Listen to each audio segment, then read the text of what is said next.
How to turn off active on Instagram. Hey everyone, welcome back to our channel. In this video we are going to be learning how we can turn off active on Instagram, so make sure to watch the video till the end. Turning off active on Instagram is very simple. All you have to do is launch the Instagram application, sign into your account, tap on the profile icon from the bottom right, then tap on the three lines option from the top right. Then from here, in the search bar, I would just recommend you use the search bar instead.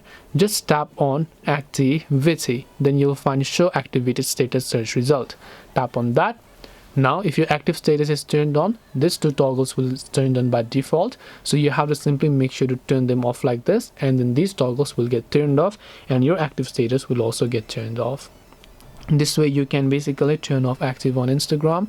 Hope this video is very helpful. If you have got any more questions, queries or doubts, feel free to also leave them down in the comment section below. Thank you for watching till the very end of this tutorial and see you soon in our next video.